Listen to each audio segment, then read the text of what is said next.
The following program is rated MAL. It contains strong language and is intended only for mature audiences.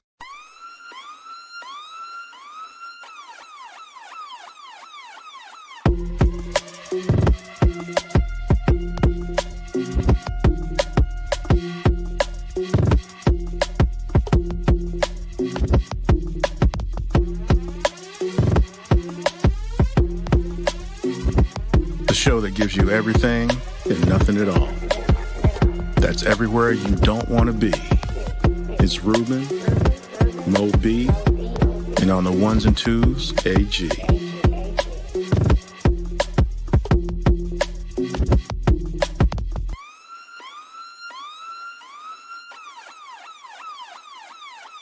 The 5-minute warning. Good evening, everyone. Welcome to another episode of 5-Minute Warning. Once again, it's your man, Ruben, in the house, shooting off the guns. Pew, pew, pew. That's how we get it done around here. And of course, always, is my cousin, AG. What's happening, y'all? How you doing? Bro. Pew, pew, pew. Pew, pew, pew. Sometimes it just gets down like that. Is that what it is? I mean, for some people, not for me, but, Okay. you know, I didn't have like any real stuff, or I would have turned it sideways and stuff like that. You know? shot yourself in the face? Exactly. So, young kids, when you turn sideways, you're not winning. You're not. So learn how to shoot. Empty shells hitting you in the face. Yeah, I mean that's the thing, right? Like these kids out here can't shoot worth shit, and it's just like, hey man, that's why back in the day, dudes got Uzis because you spray it. Because fuck that aiming shit.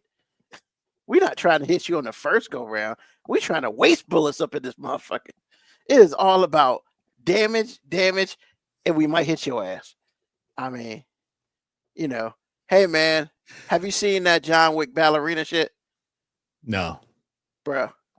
Is it actually good? Because John Wick 4 was awful. Look, man, I can't do nothing about John Wick 4. But the ballerina joint, That was good? yeah. Okay. So here's the problem, right? The only problem with it is it came out like too late. What do you mean? Because it reminds you. So first of all, I believe it's a period piece. So it's old. It's a prequel, because John Wick is still like after it's before the first John Wick. Oh, so he's still married, still got the dog, all the things. Well, they don't really go into any of that. Oh, okay. So it could be between 1 and 2. But I mean, you remember the lady who in the theater with all the women, the ballerinas, that they would spin around and their feet got bloody. Okay. So yeah, it's like how she did that. But the problem is, sorry if I'm throwing spoilers out there, but if you've seen Black Widow, if you've seen that other bullshit that's a copy of the Black Widow with Jennifer Lawrence in it, it's kind of the same shit, except there's a lot more bloody, a lot more people dying, and the coolest, honestly, man, I give her credit for at least upping the game. They brought out a flamethrower, bruh. So now they burning folk up? Bruh. She was shooting that shit like a bazooka. Man, this is why I stopped watching John Wick to start with. It was senseless violence. I couldn't deal with it anymore. I got 20 minutes into John Wick 4 and I was like, this is the stupidest thing I'm doing today. I'm not doing it. I'm pretty sure. And the fight scene is still not over with. I haven't seen the end of this fight scene. Oh, you haven't? No, I said those 20 minutes in. The fight scene's got to be an hour. It's extremely anticlimactic. Well, but it won't get my attention because it's dumb. The first two were awesome. The third one was like, The fourth one was like, okay, this is stupid. Here's the problem. All right, so with the third one, honestly, man, this is where they should have got a better actress than Halle Berry, man. Because Halle Berry's I mean, she doesn't look like she be killing motherfuckers. Because let's be real, she can't stiff killing, but her dogs were doing the goddamn work. Absolutely. But I'm just saying, she played the role really well. She spent a lot of time being mad at him, but I mean, she played the role really well, I thought. Yeah, I will say that way. I still weigh the best petty part of that movie is when he asked for water and she drunk it, spit it, and then like pour that shit out. I was like, damn, that's cold, bro. Like, what'd she do to your Well, ass? she was pretty upset. I remember her being really upset with him. Yeah. Best action movie, Predator. Oh yeah, agreed. Predator was good, man. Predator is good. Actually, the Hulu Predator, I forgot it's called Prey, I think. Really good. I was impressed. It came out about like 2-3 years ago. Really good. I don't even know, man. Like, I don't really have a thing. I mean, because like I can watch the Fast and Furious stuff. I can watch most action movies. But as far as a favorite one, I mean, nah, I can't say I have one that, because there are a couple movies that if that shit's on, I ain't turning the channel. But it's just one of those things, man. Like, yeah, it's just one of those things. So action movies, I'm just a fan of a lot of them. I'll leave it there. Nah, so I saw that this weekend. That was kind of cool. Oh, so John Wick Ballerina's in the movies now. It's on Stars, baby. It's on what? Stars. Okay, so you're breaking up a little bit. It's on Stars. I mean, I'm not gonna watch it, bro. I'm gonna be honest. I ain't gonna pretend like I'm gonna watch it. You got Stars though, right? I do, but it's gonna be dumb, man. It's John Wick is dumb. I love Keanu Reeves. He is my dude as a person, but anything past John Wick 3 is like dumb. Nah, man. So this gives you a lot of John Wick 1 and 2 vibes. For real. Well, I trust you, but I'm not watching it. I'm not gonna waste my time. Actually, I've been watching a lot of Black Mirror. That's good. I was impressed. Yeah, I haven't really messed with it. I haven't messed with a lot of series. You know, every once in a while I catch a movie here and there. Okay. Yeah, but you know that. Hey, man, you watch any football today? I have been watching football since Saturday afternoon, sir. What game are we talking about? I mean, What's which up, one? What's For up? the most part, what's going on, Mo? Most of them were pretty good today, especially There were no bad the games. second half. Oh my God! Yeah, because I was like, what changed with the Commanders? I was like, what in the world? What do you mean? What changed with the Commanders? They weren't doing that well to begin with. I mean, Jaden Daniels back. He was out for 2 games. Okay, well, again, I'll tell you again, they weren't doing that well in the beginning. And then they came out in the second half, and oh my goodness. Yeah, the defense picked it up today. So why you want to act like they were like great in the first half and get pearl clutching because I said what I said, which was the truth. I mean, really, man? Is that what we're doing already? Come on now. I'm used to watching the haters. My fault. Oh my goodness. Okay. But nah, for real, it was a lot of good football in the second half. The first half was a bunch of damn blowouts. Not the first half. The first like the 1 o'clock games. Half of them were blowouts, man. Like 4 of the 6 were blowouts. They were okay. Like, I didn't. Man. I only saw what I could see.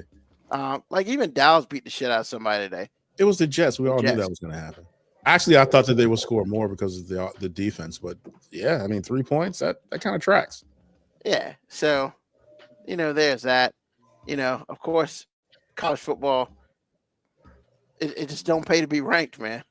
It just don't pay to be ranked. That makes it exciting. You know what I'm saying? Unless you're a good ranked team like Miami. We did a little work yesterday. A good ranked team. That's right, man. Some of these ranked teams out here pretending. That's what makes it wonderful to watch. You have to play the games. I mean, but nah, man, it was a good sports weekend, except if you like UFC, unless you like a lot of knockouts. Like I do, but it's like, bruh, the championship fight, the second one was like 90 seconds.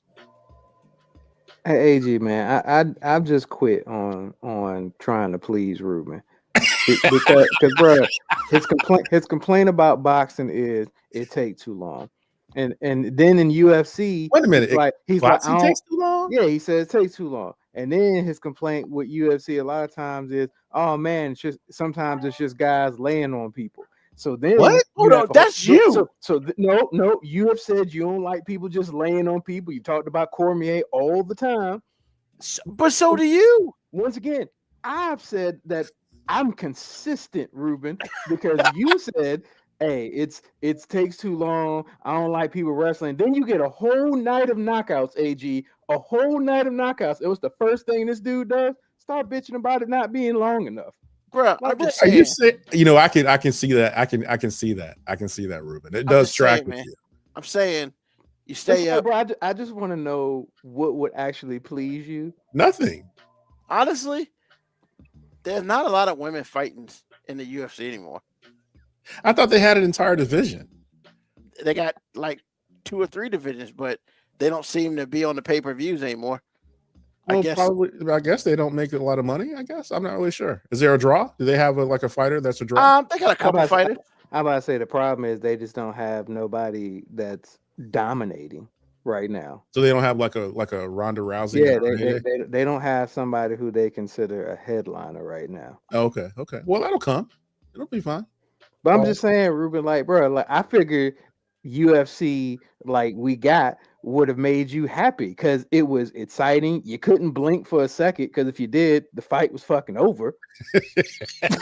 I mean, so like, I guess, like, I don't know. Yesterday was just different because literally, like I was watching the prelims, excuse me, and I'm watching the last prelim, and I was like, well, let me go check on my Miami game because, Miami's playing.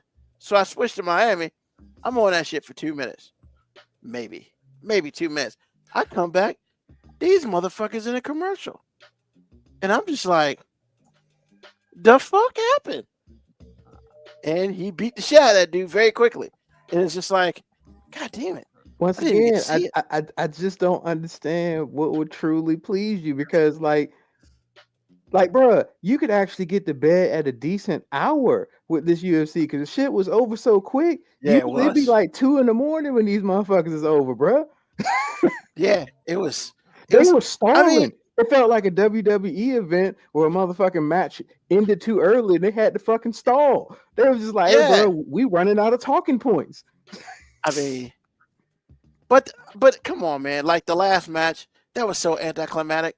It was a TKO. He hit the dude once, and the dude kind of turtled up, and that was it.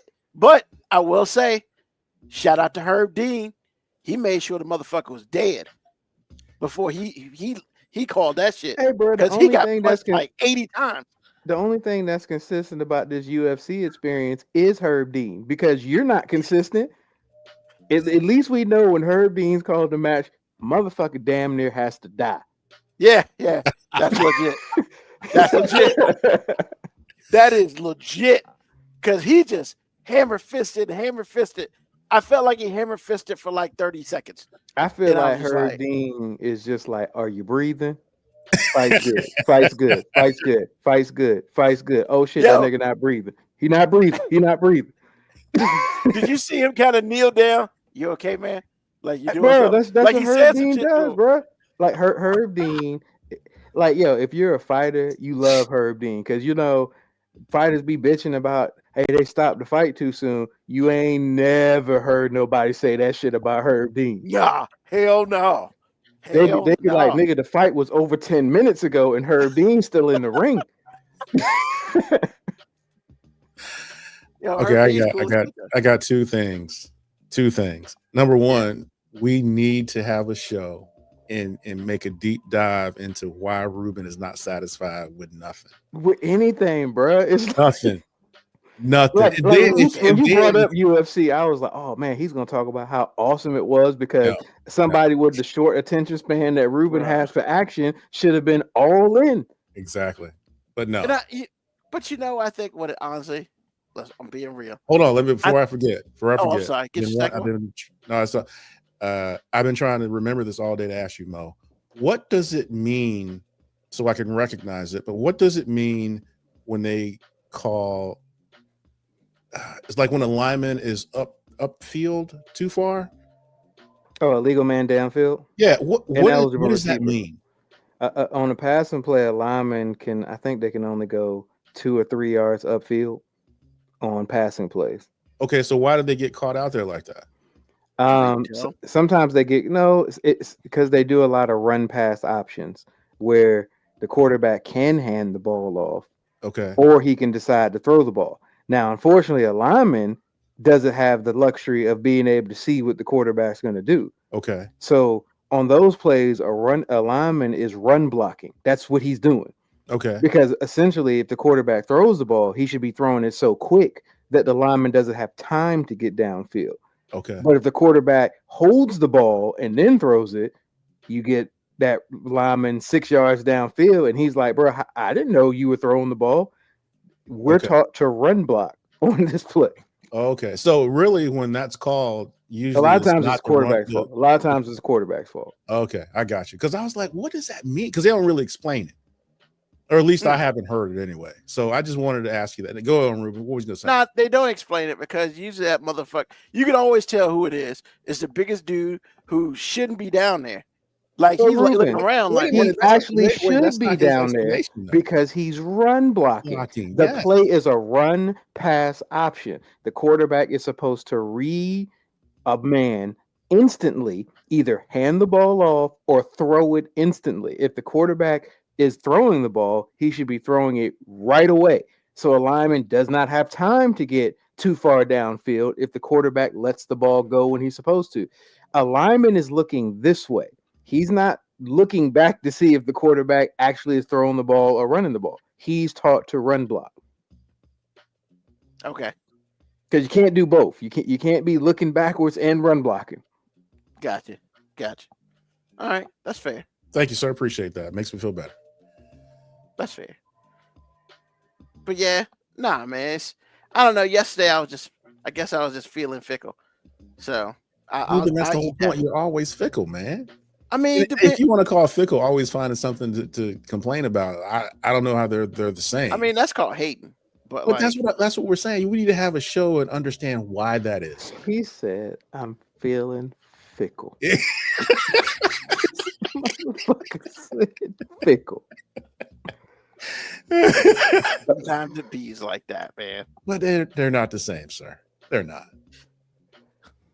It bees like that. The second explanation. Is that an acronym for something for you? Is fickle an acronym? Like we gotta create an acronym for fickle that makes it apply to Ruben. Like we gotta do it, man.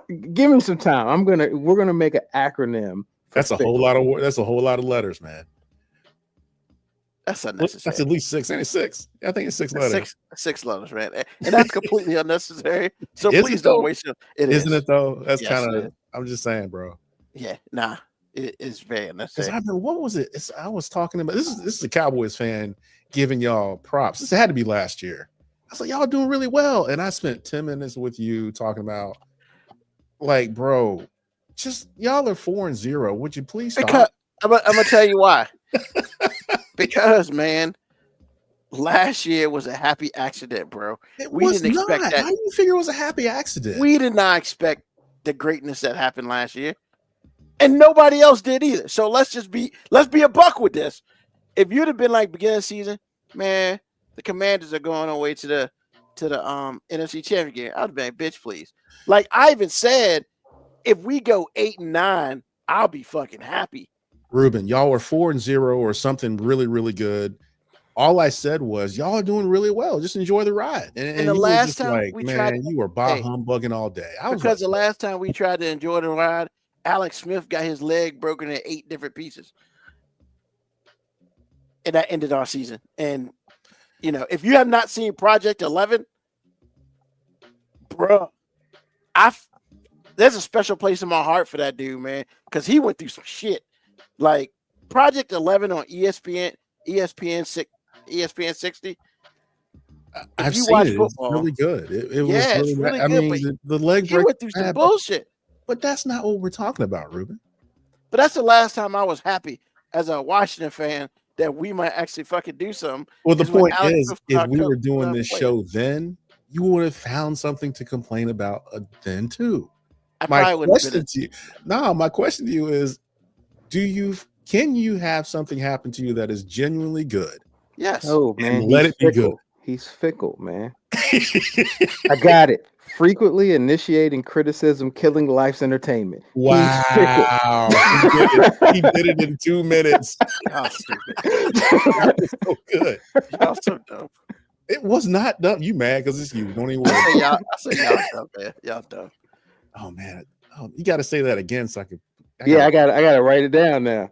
Oh, Jesus Christ. Frequently initiating criticism, killing life's entertainment. That is Ruben. He's fickle. I don't even know how to feel right now. I don't even know how to feel right now. Jesus Christ. I need to put that on a shirt and give it to Ruben. Oh my goodness. That's got to be a 5-minute never warning. gonna wear it. Mr. Fickle. Yes. Ruben is Mr. Fickle. Exactly. Jesus Christ. Exactly. In other news. So, man, let's talk about. I like to call this shit Dumb Shit Sunday because we're going to talk about a whole bunch of dumb shit this weekend, this Sunday, today. And, like, shut up, KB Yakko. That is not dope, man. Whatever, man. Jesus Christ. I can't wait. It kind of was dope, man. Why don't you? I'm not giving him that credit. I'm sorry. Why not? It doesn't matter because it's on wax. So guess what? I Bro? mean, so what? Who cares? And we all do. That was fun. Exactly. So frequently initiating criticism, killing life entertainment. Yes, that's what it is, sir. Yes, that's what it is. Wow. It has instantly become part of the 5-minute warning ethos. That is instant class. You got to put it on the shirt now, man. You got to merch it, man. Now you got to merch it. Yes. Mo, you have said some smart things on this show. You did your stuff this time, bro. I promise you did. Yeah. So oh my goodness. Back to the dumb shit Sunday. Shirley, if you're watching, you know you laughing. Man. She's like, I can't believe they're doing my baby like that. She is not. She is. She knows you fickle. She knows you fickle. It doesn't matter. I'm her favorite, so that's she knew you was fickle as soon as you were born. The hate here is incredible. But love you, man. Yeah, whatever. Get out of here. So, dumb shit Sunday. So, I mean, like, we can start off with a whole bunch of dumb shit. Let's start off with this Bad Bunny doing the Super Bowl thing. Now, I don't know if y'all have seen it, but good old, I think it's, what's her name, Tommy Lauren, every time I think she says something possibly intelligent, nope. So she's having a discussion with another lady. I don't even know who she is. It just kind of came on my feed. And, she's talking about, well, everybody's like, why is Bad Bunny the Super Bowl artist? And I'm just like, why does it fucking matter? Like, it's stuff like that. So she's talking to this woman and she's basically saying, he shouldn't be an artist for Super Bowl because he won't tour in America because of all the ICE stuff. And he didn't want his fans getting arrested. That's responsible. Yeah, that makes sense. That's responsible. And so, and she pretty much, she was like, and the other one was like, yeah, that's something to the fact that, that's a good, American artist or something, from what I understand. And she's like, he's not American, he's Puerto Rican. And she's like, that's part of America, honey. And I was just like, God damn it. Like, how can you sit up here and talk shit? And it's so funny because other people are saying the same shit. And I'm thinking to myself, geography is not my strong suit, but I understand that Puerto Rico is technically part of America, So it's like, so technically he is American. And I'm just like, how are y'all dumbasses not figuring that out? Like, and so I just kind of want y'all opinion on the dumb shit, which is that. I mean, whoever wants to go first, because Lord knows. I don't have an issue with Bad Bunny. And they're like, well, all his songs are in Spanish. And I was thinking to myself, have you heard the motherfucking songs? So you heard one song and he said, like, 3 words in Spanish. Not all his songs are in Spanish. And if there are, who gives a fuck? It's in California. All his songs are Spanish. Yeah, but he's in fucking, the Super Bowl's in California. It's not like it's in fucking like, I don't know, Minnesota. So it's like, who gives a fuck? Like, Bad Bunny's a pretty good artist. But name 2 songs. Hey man, everybody else likes his ass. I don't give a fuck. I mean, he was on a song with Cardi B. I like the song. I have it in my playlist. So it's like, whatever. I mean, it's not like Bad Bunny just came out like 2 days ago. The motherfucker's been out for a year. And you're right. I think it is responsible that he is not touring America. So Ice can just get all his fans because that's responsible. So of course, you know, I haven't, not saying that that's not out there. I haven't seen a black person say he shouldn't be doing the Super Bowl. But correct me if I'm wrong. All I've seen is a bunch of white people say it.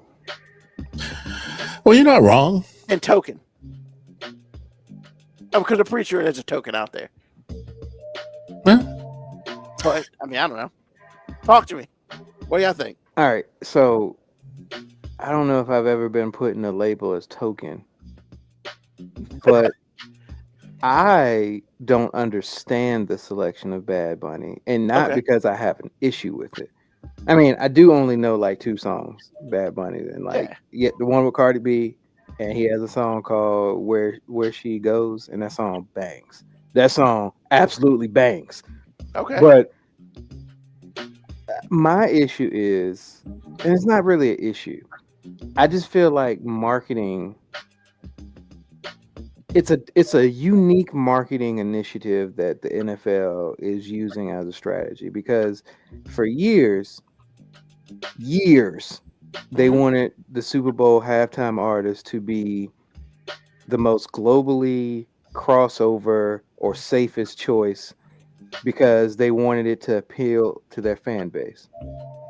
Well, recently it seems like now the NFL is using the halftime show to try to capture people who aren't football fans, because the demographic of NFL fans that are the predominant majority of the fans are typically not Hispanic. I mean, it's growing. They do want the sport to grow, but like for most Spanish people, I would dare say that actual football is their fan favorite sport. So this selection of making Bad Bunny halftime art, it's not about the football fans. It's about trying to get everybody else.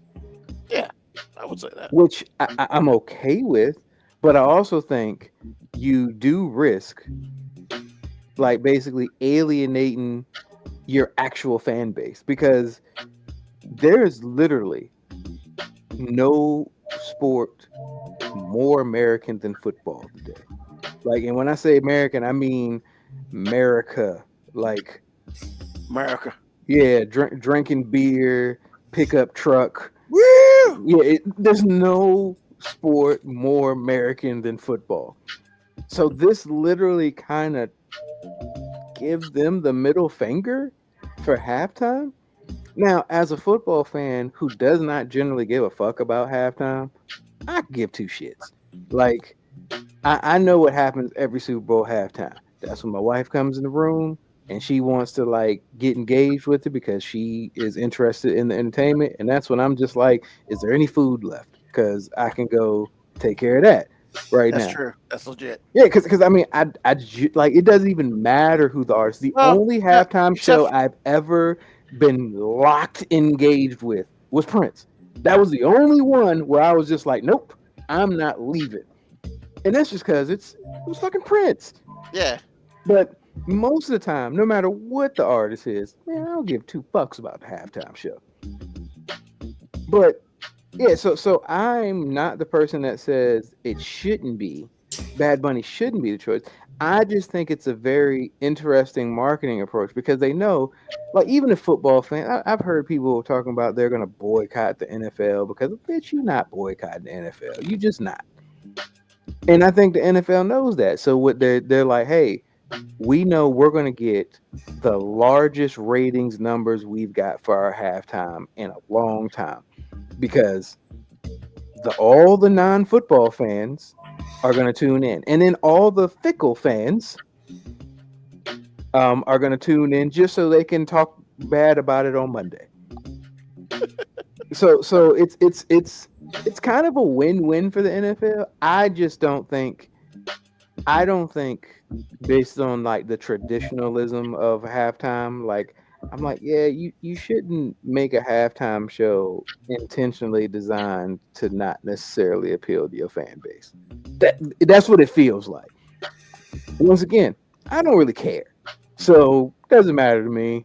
Like I'll hear about the performance. I'll probably be in towards the tail end because that's usually when the food that I just put in the microwave is warm again, and I'm coming back into the room. Well, I mean, having spent a couple Super Bowls with you, Am I lying? I mean, some of it you're legit on, but I would say one of the ones that I feel like I think you might be a little embellishing on is the one with Dre and Snoop.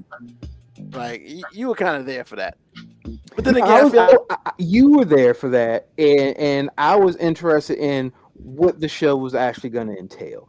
But I wasn't that enthralled with it. It was just so hyped up. I was just like, all right, this shit better bang. As much as y'all hyped it up, this shit better slap. And for the most part, it banged and slap. Yeah, it was pretty hot. So, I mean, yeah. What do you think? But I mean, look, we've had some busts. Like the Rihanna halftime performance was dead. I don't give a fuck what nobody says. The Weeknd.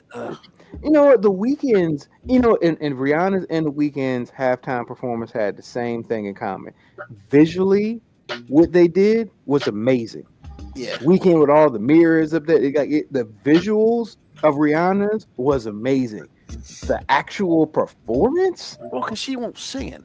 Well, not even that. Like, I don't ever feel like Rihanna actually wants to perform. Like, I mean, she was pregnant then. Well, not only that, AG, I feel like at this point in time, music has just become like a back hustle for her. Like, she became a billionaire off makeup, not off of her music. Okay. Not wrong there. That's for sure. AG, what do you think? Well, I agree with everything Mo said to start with, because I saw NASCAR go through this, and he's completely right about alienating your fan base to for the sake of growing bigger. Obviously NASCAR is not the NFL, and they kind of, they dug their own grave with that a little bit, but the mechanics of it is absolutely true. When you try to grow your sport or whatever it is you're trying to grow, usually you try to get people that are, adjacent to it, or people that have no interest in it. But what I'm thinking is the first domino that fell to me was when Taylor Swift said no to the NFL, because they asked her to begin with. If she says yes, we're not having this conversation, and all is well in NFL kingdom. That was big, because I was like, ooh, she said no. And then it's like, well, next thing I know, 2-3 weeks later, maybe, plus or minus a few days, I hear Bad Bunny. I have never heard a thing he's done, but I do understand the popularity because I have heard the name, whether I've heard the music or not. In a situation like that, I always know you're big then. If I haven't heard what you actually do, but I know your name, then he's huge. Like he's wrestling, global. In wrestling, they say he's clearly over. He's clearly over. So yeah, from that perspective, I said, oh, that should be pretty good. Then I heard, I started hearing different things from, it became political overnight.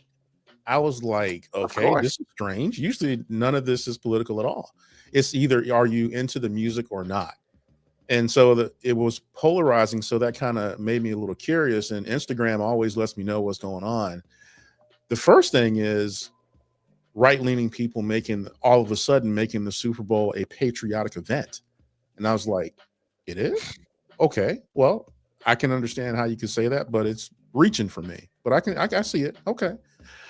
And then from that perspective, it rolls right into where we are as a country topically, because there's a lot of sinister things going on, a lot of clandestine things going on.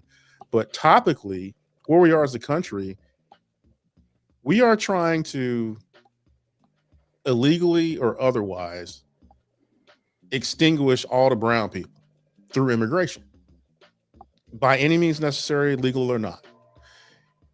So you mean to tell me, as a white person, right leaning, I'm supposed to look at this immigrant that's not American, not speak English at my patriotic event? Oh yeah, I'm pissed off already. And from there, you just go off the deep end. So for me, just those things is a bonfire. I mean, that's not a bonfire, but a powder keg. These people do not like brown people, which from their perspective, I get it. They don't think anybody that doesn't work hard deserves anything. And y'all out here getting healthcare and stuff for free. You're taking my jobs, all the things that you're thinking as that type of person constantly. And then you're going to throw this in my face, NFL? I thought the NFL was mine. I thought I didn't have to worry about black people unless they're my employees, unless they're entertaining me. I didn't think I had to worry about brown people unless they're my employees, unless they're entertaining me. I mean, Taylor Swift was okay. At least she was white. But now I got to deal with a brown person that's not speaking English on purpose and not touring in the USA because, he's trying to hide his, his cohorts from ICE. Are you serious? Cohorts. So, so that's what I'm thinking. I mean, for me, I understand where they're coming from. It's just, you're just showing me who you are. That's all. Yeah. Because nobody cares about the halftime show. You either say you like it, you're excited about it, or it doesn't matter, I'm going to get a burger or whatever, but nobody really cares. Because you're not going to heard people really talk about the halftime show was Janet Jackson's titty came out. That is the last time anybody cared. So I'm like, why do you care now? Well, for me, those reasons alone, based on where we are in history in this country. And can we say how the media blew that titty coming out? The media blew that. I didn't even see it. I was sitting on a couch beside Ruben, and we didn't even notice there was a titty out. And then all of a sudden, the next day, there was just like, hey, there was a titty out. And then me and Ruben was like, how did we miss titties being out? Like, especially Janet Jackson's titties. I'm usually an astute observer of the human condition, so I didn't think I could just have a titty slip past me. Yeah, but it it completely slipped past me. Well, people that had TiVo like myself, it slipped past the first time, but we were able to go back and see it because I wasn't really paying attention either. I was. If nobody would have ever said anything about a titty coming out, I never would have looked for it. But of course, yeah. Once I know the titty came out, I mean, let's see this titty that everybody's so up in arms about. I mean, I'll still look at my wife like I ain't never seen him before. So yeah, I get it. But what I'm saying is, that's the last time anybody cared about a halftime show. But like I said, man, it's a powder keg. It's a perfect storm for this kind of thing to happen, and you are throwing this in their face, and it's like it's coming from their ally. Because let's remember, NFL is a very racist organization, top to bottom. No matter how you look at it, you can't unsee it. But we all watch every Sunday, and we all care about this very racist construct. So for them, it's like this is mine, and you're turning it, you're blaspheming it. What are you doing? And you're blaspheming it in a way in which puts a mirror up in their face to show you who you are, while at the same time messing with something they believe is a betrayal because of who they are. Man, you just said the NFL was a racist organization. AG, they had End Racism up in all of their NFL venues for a year and a half, sir. They decided unanimously to take it down, sir. It's a tracking plantation. We all know this. So here's the funny part, right? So I did some research because, as y'all both just said, all these people are now upset that, oh my God, they're taking away our halftime show, whatever. And you're right. football is probably the most American thing ever. And Lord knows we be owning that shit because football everywhere else in the world is soccer. And we had the nerve to change the name of soccer because we didn't want to match our football. So that right there tells you the goal that we have. But once again, I did some research. The last 10 Super Bowl halftime performers. Of course, this year, well, next year, it'll be Bad Bunny. Last year, Kendrick Lamar. Year before that, Usher. Before him was Rihanna. Now, I can't believe this is like this long ago, but then the whole Dr. Dre, Snoop, all that happened before Rihanna. Then The Weeknd. Then in 2020, Shakira and Jennifer Lopez with guests Bad Bunny and J Balvin, which already is interesting to me. So literally in 5 years, this motherfucker went from being a guest to headlining his own Super Bowl halftime joint. 2019, Maroon 5. Maroon 5 is the absolute last full white Super Bowl halftime show. 2019. What? And that was the year. The next year, that's when they brought Jay-Z on board because they had got complaints about how the halftime show never had lacked diversity. And I could argue now, over the last 5 or 6 years, it's still kind of lacking diversity. It's just been the other way leaning around towards brown. Exactly. I mean, that's why when you bring Jay-Z in. And then before that was Justin Timberlake, which honestly, that halftime show wasn't that great because, in my personal opinion, he didn't play any real song that I wanted to hear. I mean, look, let's be honest, man. How many halftime shows are generally great? Well, the one before Justin, it's few and far between where they're really great. In my opinion, because I'm not really big on them, so it does have to be awesome for me to think it was great. Well, the year before Justin Timberlake, which is now 10 years, was Lady Gaga, which was really good visually and everything. I mean, that's when she was on top of the damn dome and shit. Yeah, I'm about to say she came down. That was crazy. Visually, yeah, but I'm not really a fan of most of her music. So, and that's the thing. So basically, we got these people bitching about Bad Bunny. Well, you ain't had a white halftime show since 2019, and you're taking the time to bitch about Bad Bunny. Man, I need you to do something, man. But even this is gonna sound crazy. But just hear me out. Even racists have just accepted the fact that hip hop culture is American. This feels un-American to them because at least they can justify that hippity hop music because it's that the hippity hop fans like that shit. Well, but this feels like they've just said, all right, Americans not good enough. Like, look, Ruben, most racists have accepted the fact that niggas are entertainment. Now you're basically saying, you know what?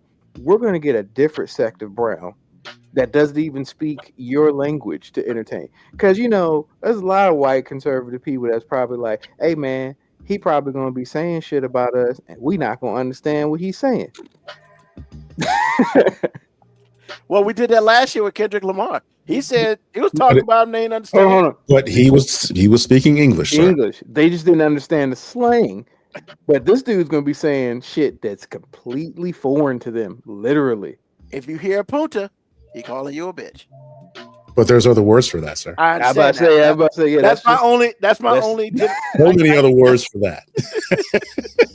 But I think I agree, but I think it's interesting that, I mean, really, they were talking about it, but it really didn't hit its crescendo until good old Trump said something about it, which basically said, okay, all y'all motherfuckers can now talk about it. But the funny part about it is you run into shit like Tommy Lauren and you say the wrong shit that says, he's not American, but he's from Puerto Rico. And it's just like geography, bitch. Like, let's come on now. Like, what we doing? The last 3 weeks in a row, I've had to say this, man. In her, see the way that people like her see it, he is not American. Puerto Yeah. Rico is not America. Even though they can go from Puerto Rico to the mainland freely without a passport, all the things they vote, all the things. Yeah. To people like her, she is so entrenched that she doesn't even understand the policy. She doesn't have to understand the policy. She doesn't know that if I was in Guam, if I was born in Guam, I'm a citizen. Yeah. She doesn't understand that. People like her don't understand that because they don't have to understand it. They live in a vacuum. So when you upset the pressure in that vacuum, people get upset. Yeah. I'm just saying, she does not have to understand these things. These are things that the rest of us have to understand. Well, and that's the thing. The problem is she does understand, but obviously she's gonna spew whatever rhetoric she's gonna spew. Are you And sure? hopefully, yeah, and hopefully she doesn't get caught on it because You give some of these people way too much credit. Exactly. You know what You're part right. of white privilege is? Stupidity. White privilege is allowed to have stupidity because nobody calls them on it. Except this other white woman called her on it, and then she was like, it was pretty solid. It was hilarious. It was pretty funny. I know exactly. It's on the end of the last show, so I'm just saying it was funny. But when I'm telling you, Ruben, these people don't have to hear you. Yeah, they can be like la la la la la la la, and it works because 60% of the country can do it, and when the majority is doing it, that makes it true. That's why they call gaslighting, bro. Yeah. You have to have a construct behind you in some way to make gaslighting work. And that's the difference between a racist is black and a racist is white, because a racist is white has an entire machine. Or a racist is black just don't like this person because they're white or this person because they're brown, whatever it is. There's a difference. When you are white and you are racist, you have an entire mechanism that is working for you. That's why you don't have to know policy. That's why you don't have to know geography. That's why you can and then appear intelligent all at the same time. Because when you say stuff, you're not saying it and it goes out into the ether. No, you're saying it to 60% of this country that's saying, yeah, that's right. No, it's not, but it is to them. And they dominate. So that's the truth. Okay. I'm just letting you know where they're coming from. And you have to understand them to really understand. I'm telling you.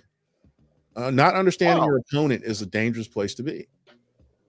I'm not disagreeing with you on that. Okay. All right, cool. So let's move to dumb shit week number 2. We have a government shutdown. So a whole bunch of federal people are either A, not working, B, working and not getting paid, or C, don't really have choices because they're military and you gotta fucking work. Like, I mean, I know military the or TSA. TSA. They yeah, really got TSA, no those motherfuckers option that work. But yeah, man, like, I guess I want y'all opinion on, do you feel like the correct moves were made on the Democrat side to do this? And I keep hearing it was a clean CR, blah blah blah, but I also keep hearing that, yeah, if you're on the Affordable Care Act, your shit's about to skyrocket, and that's what the Democrats are trying to avoid. So I'm just curious on where y'all sit on this government shutdown, because if I'm correct, neither one of y'all work for the government. So, well, I know people that work for postal service and in the military or military adjacent. mm-hmm. My thing is, it's easy to hold the victim hostage in this situation, because you can shut the government down and say the Dems did this and that and the other and really not be wrong. But the biggest thing that I see, based on the little information I know about the particulars, is, like Ruben said, there are some nasty things in here that they just don't want to agree to. And it's just like, well, you don't want people to suffer, but at the same time, there's a bigger picture here. And people got to die for the greater good sometimes. And I'm telling you, if you let them put you in a full Nelson about every little thing, they will get everything that they want. And then a lot of times it's not really good for the country. It's not really good for anybody except for people that we can't even relate to. So I'm like,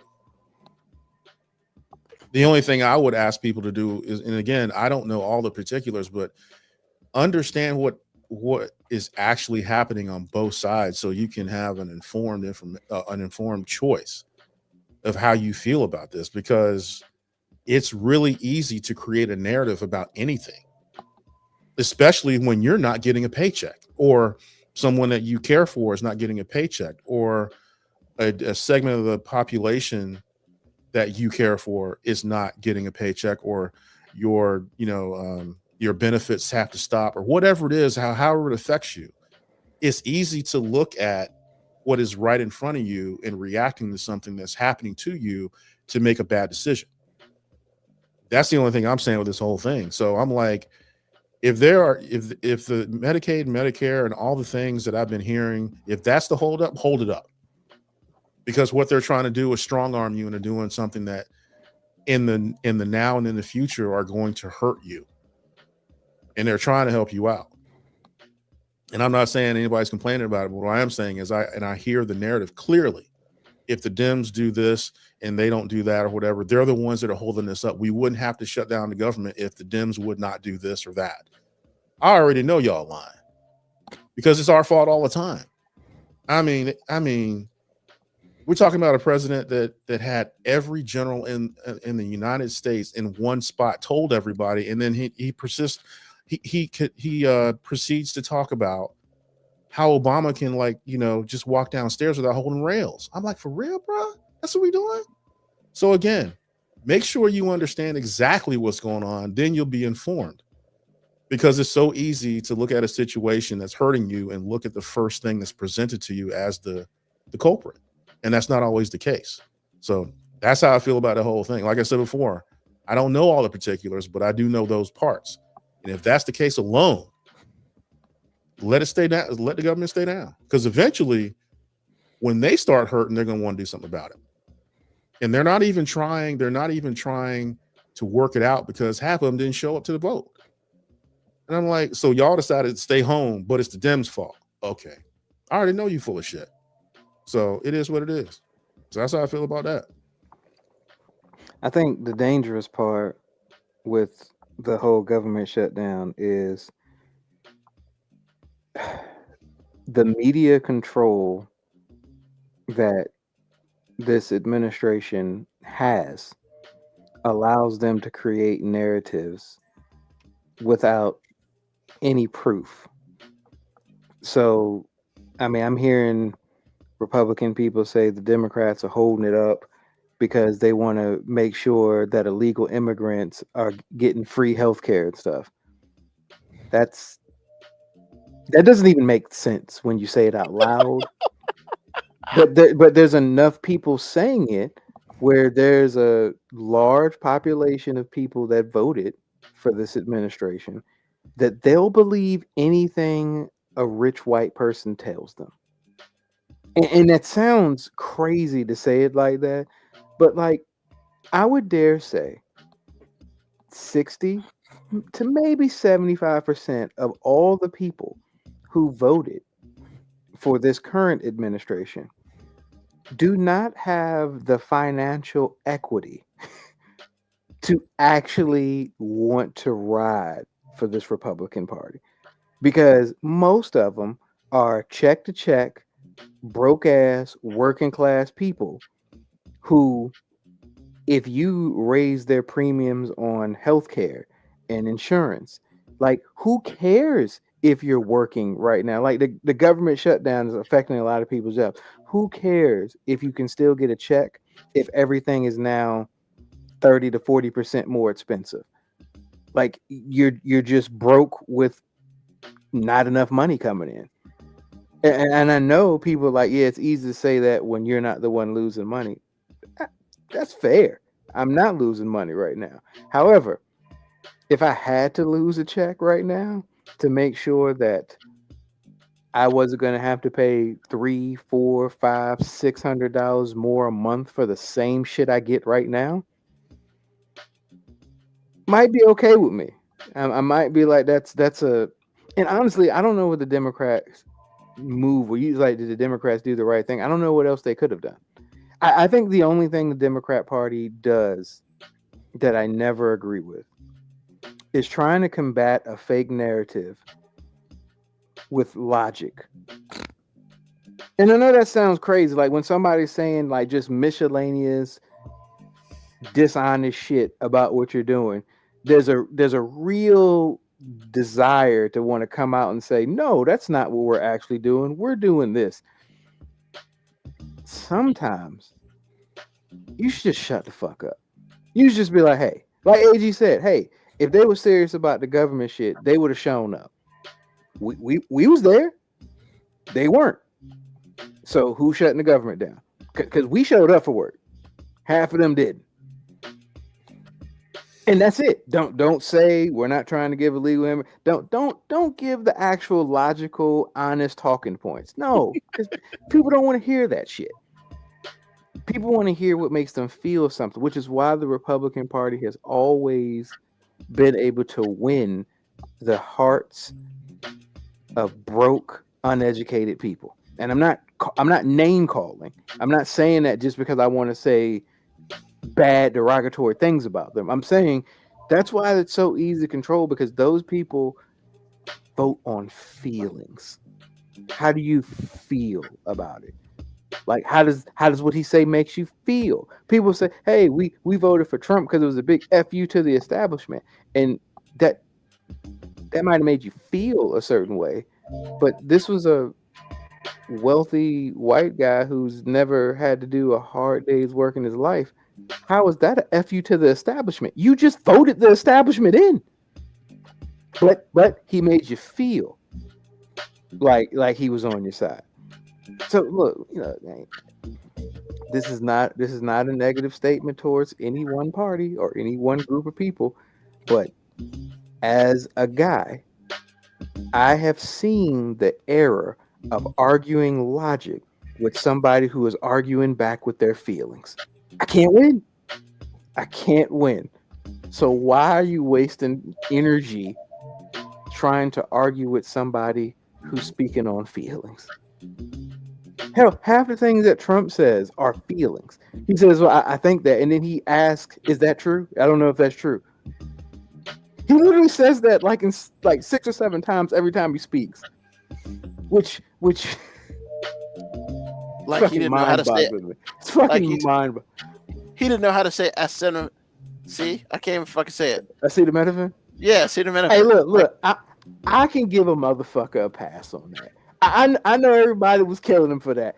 I can give a motherfucker a pass on not being able to say the generic name of Tylenol. I could totally get it, because if you want, like, if you just threw that word in front of me and I didn't know what the fuck we were supposed to be talking about, I might stumble over that word too. Now, here's where you miss me. He knew what the press conference was about. So you should have already known what word you was gonna have to attack. So you know what I'm saying? Like that bothered me more. Not if he'd have just been in an impromptu conversation and had to read that and stumbled over it. I'd be like, hey, fair. Like they just gave you a piece of paper. Yeah, but if you're like, hey man, you got a press conference on this, cool. What is this word? How do I say this? Because I don't want to sound like a fucking idiot to the whole world. And I would hope there was a moment. Did that really well. I would hope there was a moment when they were prepping him for this, like, acetaminophen. I got you. Okay, I just never saw it before. I mean, you assume that they prepped him. They did. He didn't want to hear about it. I don't believe anybody actually preps him, AG. I think at this point in time, they have stopped. Just like, when he was at the UN and he was like, the teleprompter's not working. I know that motherfucking speechwriter is like, bitch, you ain't read 6 words I wrote for you So why you mad now that they not showed up? And I mean, and like, really, the teleprompter not working? Bitch, please. It worked for everybody else. It just don't work for your ass. I'm gonna give it to him on that because the escalator didn't work either. That was petty as hell. Once again, I was ain't saying the teleprompter was working or was not working. I'm simply saying, the dude that be writing for him was like, motherfucker, whether it was there or not, you weren't gonna say, you were gonna read the first 2 sentences I wrote, and then you was gonna start freestyling this bitch like Lil Flip in 2003. Like you was just You know what? He said Lil Flip in 2003. Oh shit. That's hilarious. Not wrong. But you're not wrong. You are so not wrong. Nope. Like, I don't even know why they write shit for him. But once again, bro, that's got to be there's only one job I can imagine that is easier and is well paying is that job. And that's like NFL backup quarterback. Like if you're a backup quarterback to a quarterback that doesn't get hurt all the time, that's got to be like the easiest check ever. Like it's your job to basically just be cool. Like it's just everybody just got to be kind of cool with you. Like the starting quarterback got to be cool with you. The people on the team got to be cool with you. That's really your only job as backup quarterback is just kind of be cool. Be cool, bitch. Be cool. And the speechwriter for Trump is just like, bro, your only job is to make the first 2 sentences sound like a motherfucker tried. Yeah. just make the first couple sentences sound like a nigga was trying. Because he ain't gonna go no. Like he could basically write 2 or 3 actual sentences, and then he could just put fucking Snoop Dogg lyrics for the rest of the shit, and like nobody would ever know. Oh, that shit would be. I'm coming down to the LBC. Like, what the fuck are you talking about? They should do that just to be funny. Well, once again, God, bro, at awesome. some point in time, you gotta just call out people on their bluff. Like at my job, I did some petty shit before. Like we have to take pictures because people are supposed to like look at what we do to justify we doing our job. And I was under the impression that won't nobody really looking at this shit. So what I did for literally a month is I took a selfie at every store. I just took a selfie just to see if anybody one day would say, hey, what's up with you taking a random selfie at every place? AG, you know who said that to me? Not a goddamn person.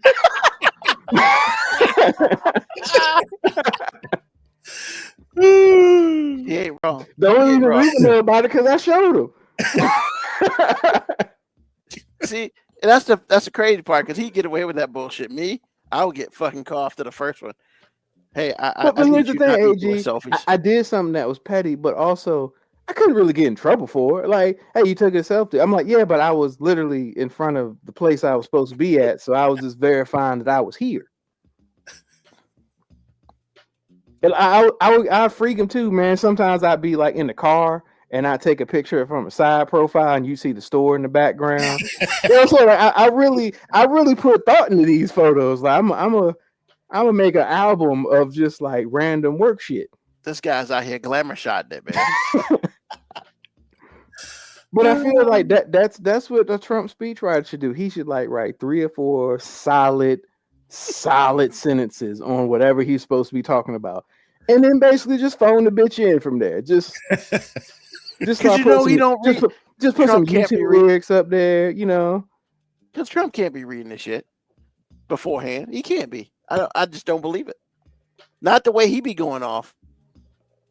I mean, here's the thing: when Trump said, "I don't mind if that teleprompter not working," and then he had like a 20-second pregnant pause, I'm just like, "Hey, bro, I feel like the teleprompter calling your bluff, nigga." and then he said, "It's okay. I'm just gonna speak from the heart." And I was just like, "Bro, you just not gonna say anything then?" Because I nothing you've ever said or done suggests that you have one of those. So you just gonna stand here for like 20 minutes and then walk away? But nah, man, he just couldn't help himself, man. Nope, not at all. Can you just imagine what some of these other world leaders gotta be thinking when he said, your countries are going to hell, and I'm just like, nigga, you're at a peace meeting. You're at a meeting. You're talking to allies right now. You're not even talking to motherfuckers that's supposed to be against you right now. You're talking to the bitches that are supposed to be on your side. And you like, hey, y'all niggas ain't shit.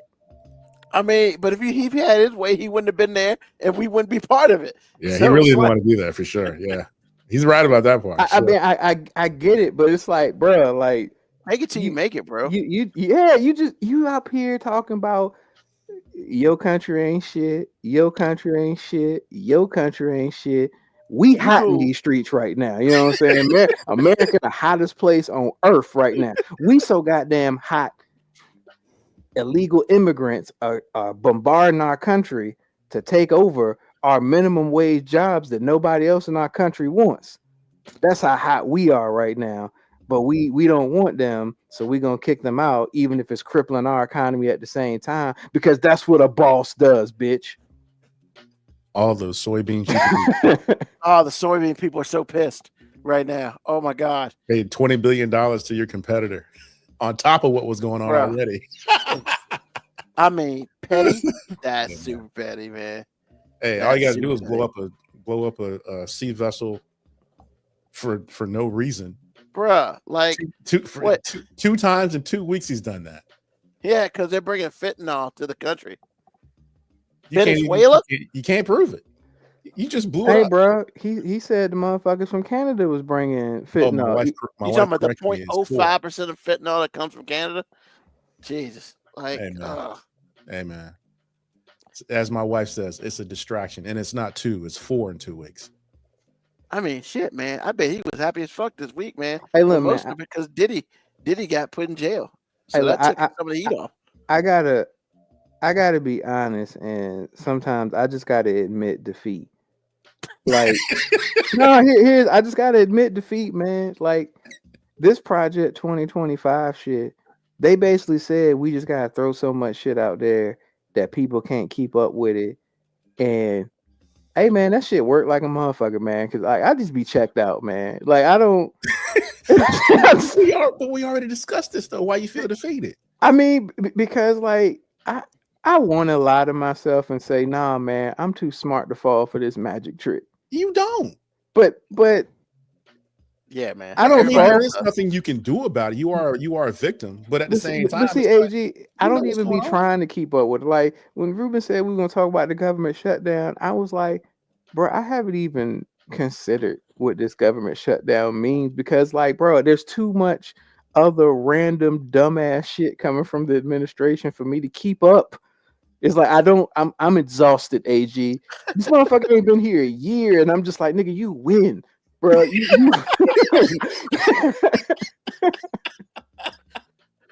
bro, you can't feel. I mean, you can because I do understand it because my wife feels the same way. However, you just gotta keep coming back, bro. You can't just be like you win.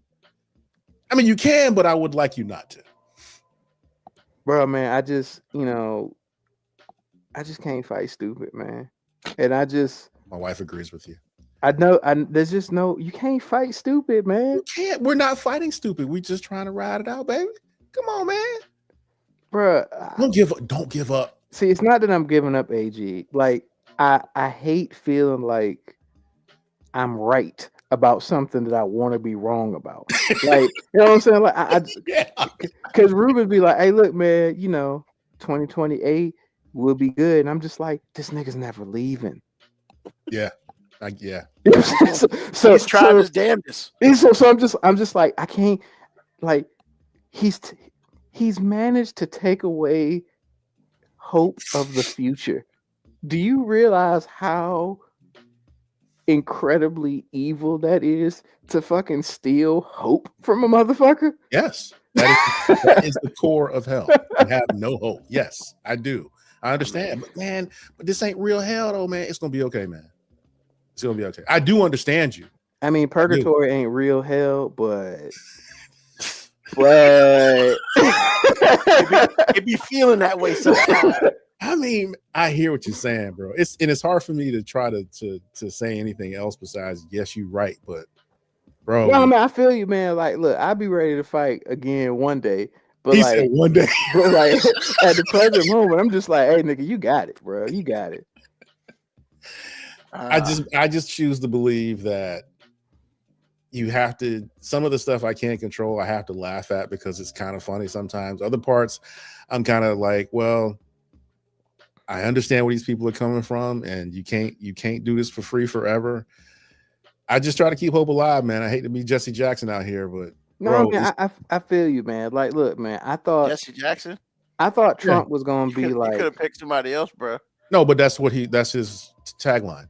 I mean, I didn't say Keep it's hope his alive. tagline, but he don't even follow his damn tagline. I hear what you're saying, bro, but he did say it first.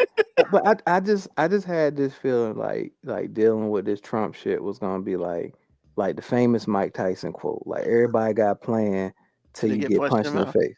But Right. then I was like, I was ready to get punched in the face. Right. But I feel like Trump just shot a nigga in the knee. And I was just like, hey, bro, I was not ready for this. Like, bro, you win. Hey, bro, because I thought we was fighting, and you was like, nah, nigga, we on some duel shit. I'm like, I didn't think we were dueling. But you're not dueling. It's just like, let's go back to the Mike Tyson thing. That is accurate. What you weren't prepared for was continually getting punched in the face. This is what this is to me. I mean, so nah, man. The problem is you thought this was a fair fight, and he said, "Fuck your face. I'm just gonna pick up a chair and hit you with it," and that's what he's doing, hitting you in the back with the fucking chair consistently. See, I don't believe in the idea of a fair fight, so that's a foreign term to me anyway. But I thought there was some honor in the fight. You know what I'm saying? And then I was just like, hey, nah, man. Hold on, like, man. This motherfucker talked about Ted Cruz's wife, and then made that motherfucker bend the knee.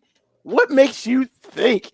Hold on, man. That he's about a fair anything? See, here's the thing. I never looked at that as so much of a negative on Trump. I was like, Ted Cruz just a bitch. You know what I'm saying? So, like, I just misplaced my blame, I guess. You know what I'm saying? Like, I was victim blaming. I was victim blaming. I don't, you know what?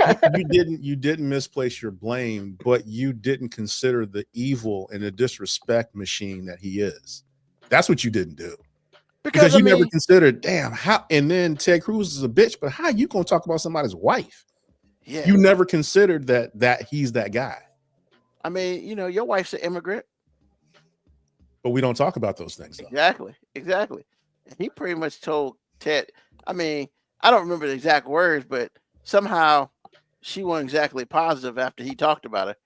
I don't know if the word bitch was used, but he I'm just saying, bro, ain't no way they are in a happy marriage. Because you cannot assassinate a woman's character like that, and your man just takes it like that.